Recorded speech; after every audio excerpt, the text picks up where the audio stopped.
Ibu, Payu, apa kabar? Baik, Mel. Magda, makasih loh ini diajakin duduk-duduk di sini, ngeliat pemandangan, mata adem, hati bahagia kalau setiap ke Sumarekon Serpong ya Bu ya. Bu, kalau kita bicara mengenai peran dari sebuah rumah nih hari ini, saya pengen tahu lebih banyak.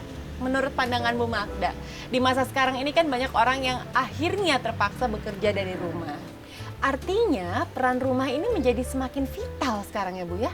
Betul sekali, Mel. Rumah ini sekarang memegang peranan yang lebih besar daripada masa-masa sebelumnya.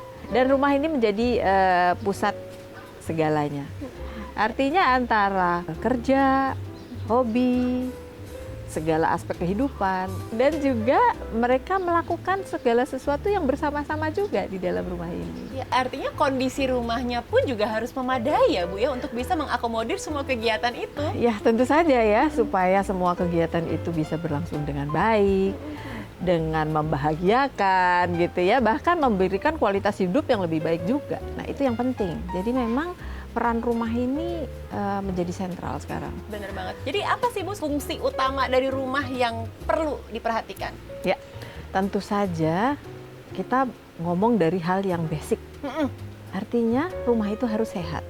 Karena dengan rumah yang sehat, itu penghuninya juga akan sehat. Rumah yang sehat tentu saja adalah rumah yang aliran udara alaminya baik. Nah ini yang pertama, udara. Kemudian pencahayaannya juga mestinya baik. Karena kita tuh harus bekerja ataupun belajar di dalam rumah.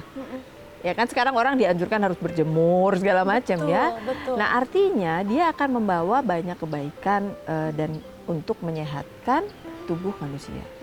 Jadi basic itu harus pencahayaan dan penghawaan ya. Ya, kemudian juga banyak hal lain lah gitu. Misalnya lingkungannya juga harus baik gitu. Karena misalnya rumahnya udah didesain dengan sehat, tapi lingkungannya tidak mendukung, polusinya tinggi gitu. Mau buka jendela supaya ada sirkulasi udara, yang masuk CO2. Ya. Artinya berawal dari rumahnya dulu, setelah itu lingkungannya. Rumah itu tentu saja harus berada di sebuah lingkungan yang tidak terlalu crowded, Nah, gitu ya. ini dia nih. Tidak terlalu crowded, artinya tidak bercampur-campur dengan kegiatan bisnis misalnya gitu. Aktivitas bisnis mungkin akan mengundang banyak kendaraan, sehingga tentu saja polusi akan meningkat gitu. Dan juga dia harus punya keseimbangan antara area terbuka hijau dengan rumah-rumahnya. Kayak gini nih Bu Dengan ya. kepadatan, iya. Kok ya enak banget Iya tinggal di kan, sini ya. enak kan. Dan ini juga secara makro ini akan memberikan lebih lagi udara yang mengalir. Bayangin kalau ada danaunya, apalagi ada airnya, lebih bagus lagi gitu. Karena aliran udara itu terjadi karena ada beda tekanan. Betul. Nah, kalau ada air dan ada pohon, ini pasti akan memberikan beda kan dengan yang ada di dalam rumah, sehingga membuat udaranya itu mengalir. Belum lagi soal kesehatan mental gitu ya. Bener. Ya kalau kita lelah gitu, kita perlu lihat yang hijau-hijau gitu ya. Dan juga kadang kita perlu bersosialisasi, kita perlu melihat ada orang lain juga yang beraktivitas, walaupun kita membatasi kontak fisik ya artinya. Tapi kita kalau melihat orang lain, mereka juga happy, dada-dada gitu, itu akan membahagiakan kita juga ya. Vibes-nya langsung Iya, nyamber jadi gitu ada ya, Bu, ya? tempat untuk bersosialisasi gitu. Tapi juga bersosialisasi yang tidak dekat-dekatan gitu ya. Nah, ini akan ideal sekali. Alangkah bahagianya kalau kita semua bisa memiliki hunian yang seperti itu. Jadi bukan cuman sehat secara raga aja, tapi secara mental juga. Betul. Yang tinggal di situ juga happy gitu kan, sehat lahir batin ya. Iya. Bahkan untuk mencapai itu semua ya Mel ya, kita memilih seorang arsitek yang sangat istimewa. Yaitu Pak Mamo, Pak Adi Purnomo, yang memang dari awal masa dia berkarya itu sudah sangat memperhatikan kriteria-kriteria bangunan yang sehat, bangunan-bangunan yang sustainable. Ya, beliau tuh sangat pro terhadap hal-hal itu, sehingga sangat detail semuanya dipikirkan. Jadi memang satu visi dengan Summarecon ya Bu Betul. ya.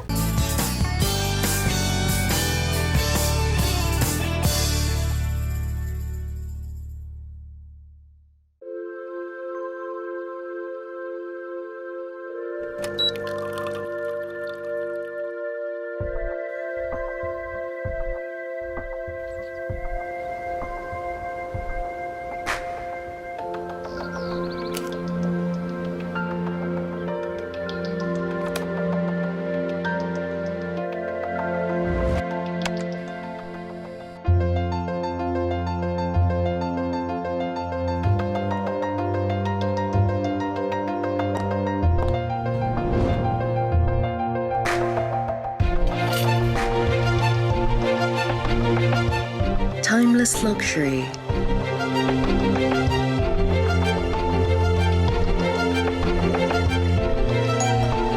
Live life in a symphony.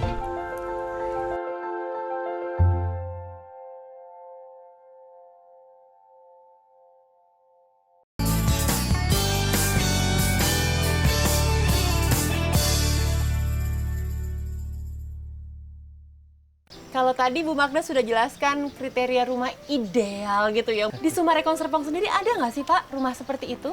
Dari dulu, waktu klaster pertama kita bangun, kita sudah memikirkan untuk kriteria rumah ideal yang akan kita berikan untuk konsumen. Wow. Sudah lama Mel Ya, jadinya. dari awal ya artinya Betul. ya? Iya. Oke. Tapi kali ini, kita akan memikirkan lebih detail untuk rumah-rumah yang akan kita bangun. Memikirkan lebih detail lagi tuh artinya ada produk baru nih sekarang di Summarecon Serpong. Benar sekali, Mel. Wah. Kita akan launching produk terbaru kita tanggal 3 Oktober 2020, ya hari Sabtu seperti biasa. Nah, kali ini kita akan launching klaster premium depan danau. Depan danau. Jadi di dalam klaster itu ada danaunya Mel. Masa sih Bu? Iya. Jadi seperti begitu ini dong. buka pintu langsung lihat danau gitu? Nggak usah buka pintu. Dari kamar master di lantai 2, itu udah bisa langsung lihat view langsung ke danau ini. Danau. Aduh asiknya. Sebenarnya kita sempat bicara mengenai hal ini 2 tahun yang lalu, di mana waktu itu kita luncurkan klaster Mozart. Nah, itu adalah tahap pertama, Mel, Mozart 1. Waktu itu kita launching 125 unit. Dan itu sudah habis? Sudah habis oleh Oke. karena antusiasme dari masyarakat juga juga sangat tinggi. Sekarang ini kita langsung bangun rumah contoh yang siap untuk dilihat. Yang membedakan apa nih Pak, Mozart tahap 2 dan tahap 1 yang lalu? Tahap 2 ini ada penyempurnaan. Salah satunya adalah di ukuran, Mel.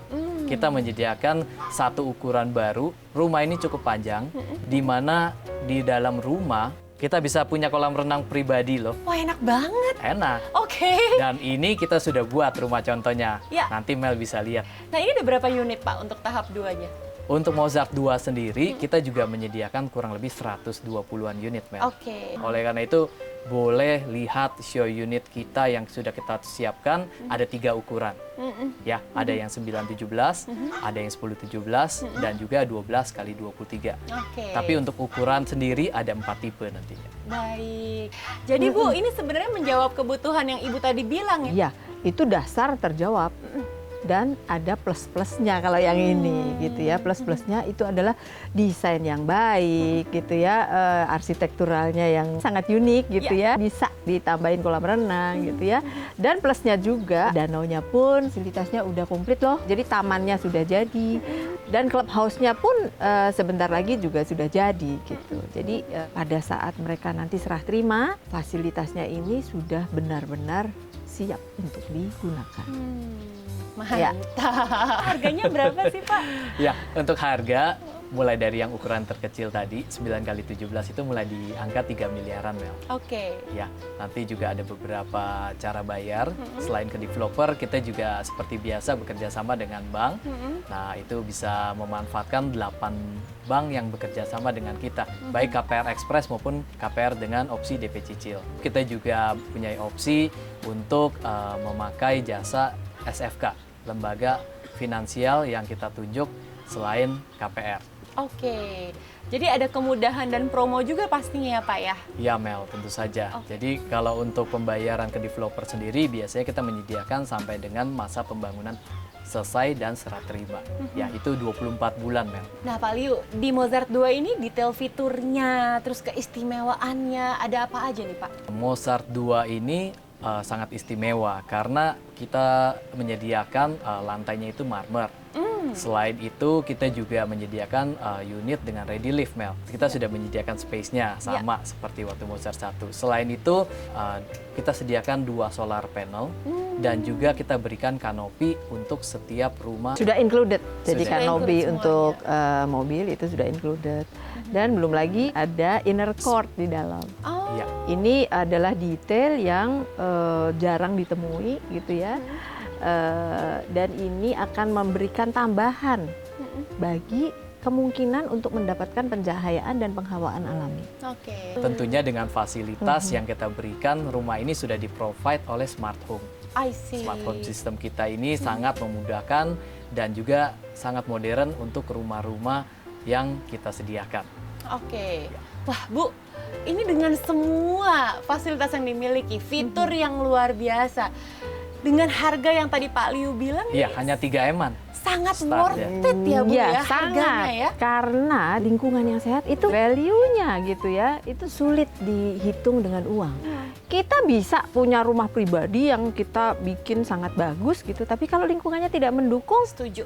bagaimana kita menciptakan lingkungan sendiri seorang diri? Itu tidak mungkin. Betul. Nah, kalau di sini developernya yang menyediakan itu. Betul. Jadi di Sumarekon Serpong, orang tuh nggak cuma beli bangunannya aja, tapi Betul. orang membeli kehidupan ya Bu ya. Kualitas hidup. Kualitas hidup Ya. yang baik. Seperti moto kita, better living, better future. Betul. Nah, caranya gimana ngedapetinnya Pak? Ini kan pasti rebutan nih. Lagi-lagi seperti Mozart 1, nanti sold out, terus kehabisan. Gimana Pak caranya? Langsung daftar, biasa kita menyediakan data pribadi ya, KTP KKN PWP dan juga booking fee kita 25 juta. Untuk launching kali ini kita mulai pendaftaran sudah sejak saat ini nih Mel. Nah, itu bisa didaftarkan melalui marketing kami ataupun melalui marketing agent Oke. yang sudah bekerja sama dengan kami. Ya, marketing kami dapat dihubungi di 021 5421 0008 atau konsumen juga dapat langsung janjian dengan marketing kami yang standby. Kita ada WA bisnis. Oke. Nomornya di 0811 1409 008. Oke. Nah, mungkin belum sempat telepon ya Mel ya, boleh WA dulu. Nah, janjian nanti akan ditemani secara private untuk keliling 3 show unit kita. Wah, berarti saya harus WhatsApp hari ini juga. Ya, harus hari ini, saat ini langsung take action karena ini merupakan 120-an unit terakhir Ya. di klaster Mozart. Tidak ada Mozart 3 lagi. Oke, baik kalau begitu Pak. Siap Ya. laksanakan. Sip. Terima kasih Bu Magda. Sama-sama, Makasih, Pak Mel. Liu. Lancar untuk Mozart tahap 2 ini ya. Amin, terima Amin. kasih.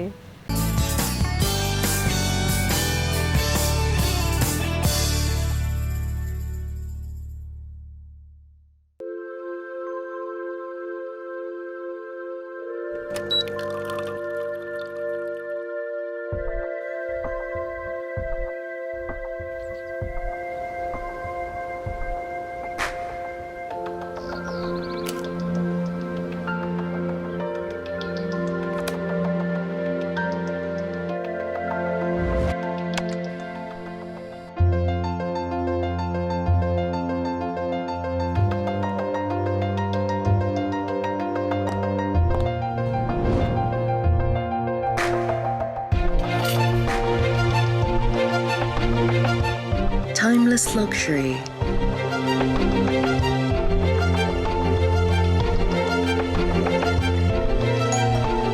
Live life in a symphony.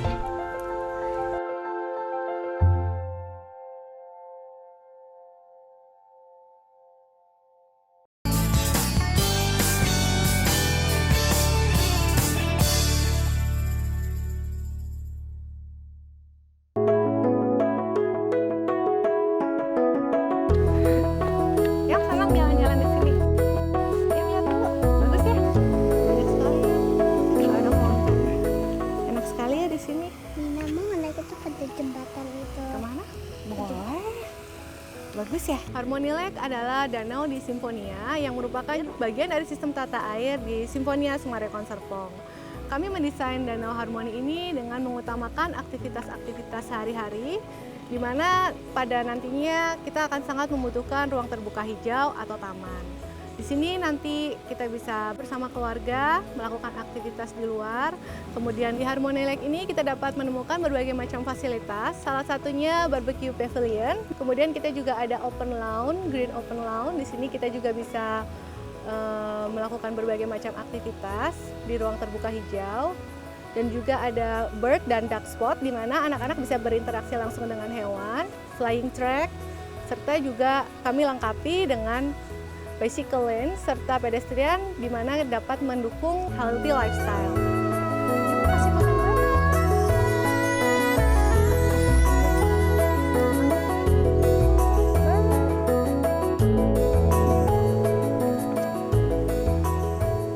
Nah, ini adalah salah satu fasilitas di Harmony Lake, yaitu amphitheater, di mana kita di sini juga bisa bermain langsung dengan hewan. Seperti burung ini, anak saya bisa langsung memberi makan burung dan mereka sangat jinak sehingga anak-anak bisa berinteraksi langsung. Ini sangat bagus untuk perkembangan anak, salah satunya sebagai bentuk motorik dan social skill. Di sini mereka mendapatkan pengalaman baru secara langsung berinteraksi dengan hewan. Dan mungkin di tempat lain kita tidak bisa menemukan yang sama seperti ini. Klaster Mozart, selain rumahnya yang didesain secara sehat, kami juga menghadirkan lingkungan yang sehat tentunya dengan adanya Harmony Lake. Di Harmony Lake ini kita bisa mendapatkan ruang terbuka hijau yang sangat luas dengan danau yang sangat bersih dan indah. Kalau misalkan untuk berekreasi di Klaster Mozart, kita tinggal langsung jalan saja, kita langsung ke depan, kita bisa langsung menikmati pemandangan yang indah dengan kualitas udara yang tentunya sangat baik. Di sini kita bisa bercengkrama bersama keluarga, berkegiatan bersama di Danau Harmony. Di sini banyak sekali fasilitas di mana kita mungkin bisa berolahraga bersama teman-teman di sini dengan tetap memperhatikan physical distancing. Selain itu, kita juga ada amphitheater di mana kita bisa menikmati juga untuk membaca buku ataupun untuk bekerja di taman. Di Harmony Lake juga dilengkapi dengan barbecue floating pavilion dan di situ tentunya kita bisa menikmati juga danau serta hijaunya alam di Harmony Lake. Pada saat kita mendesain Harmony Lake, selain kita mempertimbangkan fungsi, kita juga mempertimbangkan estetikanya. Di mana kita bisa berolahraga, berekreasi, sambil langsung mengambil foto-foto selfie yang instagramable banget. Pokoknya cuma ada di Harmony Lake aja ya. Oke, kita kasih makan burung lagi.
timeless luxury.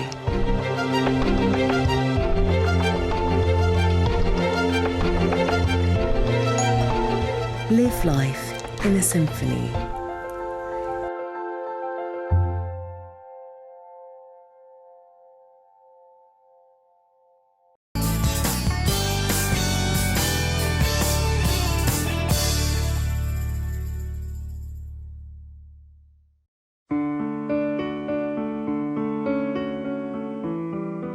Pak Mamo, ternyata sosok di balik desainnya klaster Mozart itu Pak Mamo toh ya. Ceritain dong Pak, saat pertama kali mendesain untuk klaster Mozart, konsep apa sih Pak yang diusung, yang terbersit pertama kali di Pak Mamo? Yang pertama kali itu sebetulnya pertanyaan saya selalu tentang ventilasi udara alami. Ini kenapa kalau kita lihat di Mozart ini yang kita perkenalkan itu adalah ada courtyard kecil yang sebetulnya akan berfungsi sebagai udara alami dan cahaya alami itu masuk. Cukup jarang rasanya ya di perumahan-perumahan yang ada. Tapi proporsi dari udara yang bisa mengalir begitu kita coba pertimbangkan di sini. Nah, menurut Pak Mamo, apakah betul konsep itu yang sekarang benar-benar dibutuhkan oleh masyarakat dalam memilih rumah? Gimana Pak? Kita mau tidak mau kita berhadapan dengan situasi seperti ini, jadi kita seperti dipaksa untuk melihat kembali kontekstual dengan situasi kita sekarang ya, cahaya banyak-banyak masuk, udara bisa banyak-banyak masuk, dan saya pikir mungkin dari pihak pengembang sendiri sudah lebih bisa melihat itu sebagai hal yang memang kita layak untuk pikirkan lebih serius begitu ya. Kalau generasi sekarang kadang-kadang karena kita sudah mulai dibesarkan di rumah-rumah yang ada teknologi AC begitu ya. Sementara masa lalu sebelum ada AC, masa-masa saya ini jadul banget ya. Tahun berapa tuh Pak? Kan penggunaan AC belum ini ya. Jadi kita memang benar-benar harus aware terhadap persoalan jendela, persoalan bukaan udara begitu ya. Nah, tapi sekarang dengan adanya teknologi itu dan mungkin juga karena udara perkotaan lebih banyak polusi, mungkin jangan-jangan orang lebih suka untuk menutup rumahnya. Dan ini konsep ini juga berani diusulkan seperti itu karena memang lingkungan di sini memang sudah lebih tertata ya. Dan kalau kita lihat setiap kita masuk ke dalam lingkungan begitu kan lebih banyak pohon ya. Betul, kalau saya seperti lihat di sini ya kan kerasa banget ya Pak. Iya. Hampir di semua klaster saya lihat. Iya. Akhirnya ya kita coba terapkan yang pertama maupun yang kedua ini. Jadi di Mozart 2 ini semuanya ada courtyardnya gitu Pak? Iya, ada beberapa lahan yang tidak standar, jadi dia itu panjang ke belakang. Proporsi lahan yang lebih besar itu kemungkinan kita bisa memasukkan cahaya lebih bebas begitu ya, dan udara juga lebih bebas. Jadi makanya di unit yang panjang kalau kita justru kompensasikan dengan halaman belakang yang lebih fungsional lagi. Jangan-jangan misalnya ada kolam, jangan-jangan misalnya ada apa, tergantung nanti yang menghuni ya. Tapi intinya bahwa ketika kita bisa mengupayakan rumah itu lebih lebih sedikit penggunaan energinya gitu ya. Jadi kalau siang hari kalau kita mau bekerja di rumah ya ternyata kita nggak perlu kok nyalain lampu, kita nggak perlu nyalain AC terus-menerus juga, jangan-jangan gitu ya. Karena sebetulnya kalau kita sudah buka pas kondisi cuaca bagus, banyak pohon, nggak banyak sesuatu yang ini di luar begitu, nggak ada polusi gitu ya? Ya, itu akan jauh lebih menghemat sebetulnya penggunaan energi. Dan kalau kita lihat di negara-negara yang lebih maju begitu ya, isu ini kan sangat kuat ya, bergulir ya, bahkan sampai ke renewable energy segala macam, seperti misalnya penggunaan solar cell misalnya. Beberapa bangunan malah sudah dipersyaratkan untuk net zero building. Saya pikir mungkin jangan-jangan ini harus disambut begitu ya. Saya pikir itu mestinya bisa menjadi masa depan. Jadi sebenarnya bukan lagi melulu soal ekonomi, soal irit biaya, tapi ke masalah krisis energi itu tadi. Kita berkontribusi untuk bisa menjaga lingkungan dengan baik ya. Salah satunya dengan diadakannya rumah seperti ini. Oh, jadi di Mozart 1 dan Mozart 2 sama? Kalau ruang-ruangnya mungkin relatif sama ya. Kita hanya sedikit adjust di sana sini begitu ya. Kalau Mozart 2 sebetulnya lebih kepada mencoba membuat satu tampilan yang baru begitu ya. Sebetulnya namanya sendiri kan Mozart gitu ya, sesuatu yang mungkin kita bawa dari luar ke sini begitu ya. Yang saya pikir apa ya yang bisa kita pakai sebagai ceritanya begitu kan. Dan saya pikir mungkin itu warna-warna 4 musim seperti yang namanya sendiri udah Mozart. Udah Eropa banget gitu ya? Iya, ini seolah-olah kalau kita lihat foto-foto daun-daunan di musim gugur begitu kan, ada yang merah sampai ke kuning, ada yang sedikit hijau, sedikit coklat. Nah, kita coba cari itu dalam satu palet warna. Misalnya kita mau bawa warna-warna tertentu gitu ya sebagai tema begitu ya. Saya pikir ini mesti ada irama, ini mesti ada satu hal yang dia menjadi outstanding sendiri gitu loh, sebagai sebuah komposisi dalam biasanya kalau perumahan kan rangkaian berderet begitu ya. Kemudian ketika kita explore begitu, warna-warna ini mestinya akan lebih outstanding ketika di bawahnya sendiri gitu sesuatu yang tidak mengganggu dia gitu loh. Ketika misalnya ada bayangan, ada apa segala macam gitu ya. Kalau kita ada di dalam bidang putih begitu, bayangan kan akan selalu kelihatan ya. Pasti. Nah, ini kalau kita coba pilih warna gelap di bawahnya begitu, bayangan-bayangan di ininya kan menjadi tersamar. Ya. Ketika menjadi tersamar, ketika bidang yang kita mau tonjolkan itu akan keluar. Oh, jadi stand out gitu ya? Iya, kecenderungannya kan secara awam kita itu pengen hal-hal yang selalu cerah gitu ya. Apalagi untuk rumah ya, Pak? Apalagi untuk rumah. Tapi sebetulnya yang terjadi ketika kita sudah masuk, warna gelap itu sendiri nggak menjadi nuansa di dalamnya. Jadi dia hanya terjadi ketika kita mau memasuki rumah begitu ya. Dan saya pikir ini justru satu sequence yang cukup ini ya. Kalau kita datang dari luar begitu kan biasanya panas ya. Kalau siang hari ya. Siang hari, sore hari begitu. Kemudian kalau kita masuk ke rumah, tiba-tiba ada warna yang agak teduh begitu, ada perasaan lebih dibikin adem sedikit ya. Gitu ya, bikin adem. Habis itu baru masuk ke rumah. Oh, ini saya baru tahu nih Pak ya. Jadi itu berpengaruh terhadap mental ya? Mestinya ya. Mestinya. Wah, jadi itulah kenapa akhirnya dipilihlah warna-warna yang sekarang ini ada ya Pak.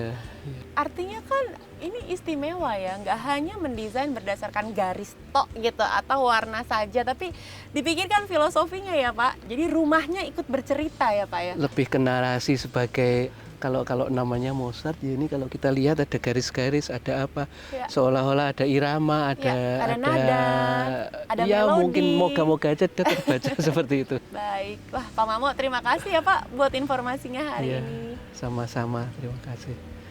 Masyarakat mulai menata ulang kehidupan.